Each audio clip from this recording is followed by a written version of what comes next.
ಕೆಲವೊಬ್ರು ಪೇರೆಂಟ್ಸ್ ಹೇಳ್ತಾ ಇರ್ತಾರ, ಮ್ಯಾಮ್ ನಮ್ಮ ಮಗ LKG topper, UKG topper, first standard ಅಥವಾ ಸೆಕೆಂಡ್ ಸ್ಟ್ಯಾಂಡರ್ಡ್ ಇಲ್ಲ ಥರ್ಡ್ ಸ್ಟ್ಯಾಂಡರ್ಡ್ ಇಂದ ಮಾರ್ಕ್ಸ್ ಕಮ್ಮಿ ಆಗೋಯ್ತು, ಅಲ್ಲಿವರೆಗೂ ಚೆನ್ನಾಗಿ ಓದ್ತಿದ್ದ, ಟಾಪರ್ ಇದ್ದ ಅಂತ.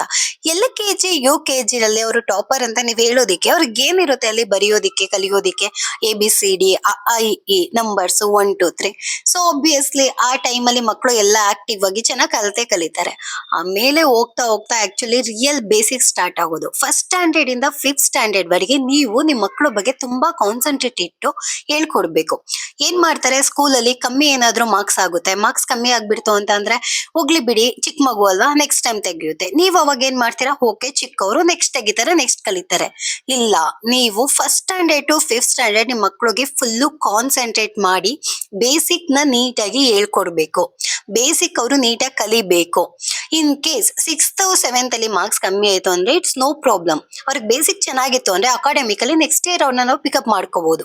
ನೀಟಾಗಿ ಟೀಚ್ ಮಾಡಿ ಹೇಳ್ಕೊಟ್ಟು ಅವರಿಗೆ ಅರ್ಥ ಮಾಡಿಸಿ ಚೆನ್ನಾಗಿ ಮಾರ್ಕ್ಸ್ ತೆಗಿಬಹುದು. ಅವರಿಗೆ ಬೇಸಿಕ್ಕೇ ಇಲ್ಲ ಅಂದ್ರೆ ಇವಾಗಿನ ಸಿಲೆಬಸ್ ಹೇಗಿದೆ ಅಂದ್ರೆ, ಈ ಸಲ CBSE 8th standard syllabus last year 10th ಅಲ್ಲಿ ಇದ್ದಿದ್ದಂತ ಟಾಪಿಕ್ ಎಲ್ಲ, ಸೈನ್ಸ್ ಟಾಪಿಕ್ ಎಲ್ಲ ಈ ಸಲ 8th ಸ್ಟ್ಯಾಂಡರ್ಡ್ ಗೆ ಆಡ್ ಮಾಡ್ಬಿಟ್ಟಿದ್ದಾರೆ.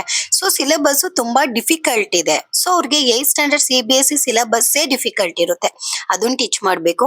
ಬಿಕಾಸ್ 9th ಸ್ಟ್ಯಾಂಡರ್ಡ್ ಕಷ್ಟ ಇರುತ್ತೆ, 8th 9th 10th ಗೆ ಬೇಸಿಕ್ ಫೌಂಡೇಶನ್ ತರ ಇರುತ್ತೆ. ಸೊ ಅವರಿಗೆ ಅಲ್ಲಿಂದ 8th ಇಂದ ಅಂತೂ ಫುಲ್ಲು 10th ಗೆ ಏನೇನ್ ಬೇಕು ಆ ಬೇಸಿಕ್ ನೇ ಕೊಡ್ತಾ ಇದಾರೆ. ನಾವು ಅದನ್ನ ನೀಟಾಗಿ ಕಲಿಸ್ತಾ ಹೋಗ್ಬೇಕು.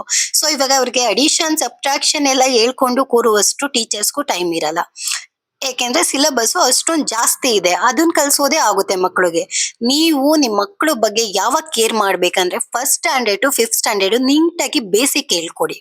ಬೇಸಿಕ್ ನ ನೀವು ನೀಟಾಗಿ ಕಲ್ಸಿದ್ರಿ ಅಂದ್ರೆ ನೆಕ್ಸ್ಟ್ ಅಕಾಡೆಮಿಕಲಿ ಅವ್ರನ್ನ ಆರಾಮಾಗಿ ಇಂಪ್ರೂವ್ ಮಾಡಿಸ್ಬೋದು. ಇಲ್ಲ ಅಂದ್ರೆ ಅಕಾಡೆಮಿಕಲಿ ಅವ್ರ ಮಾರ್ಕ್ಸ್ ತೆಗಿಯೋದೇ ಆಗ್ಲಿ, ಒಳ್ಳೆ ಕಾಂಪಿಟೇಟಿವ್ ಎಕ್ಸಾಮ್ಗೆ ಪ್ರಿಪೇರ್ ಆಗೋಕೆ ಆಗ್ಲಿ ತುಂಬಾ ಕಷ್ಟ ಆಗುತ್ತೆ.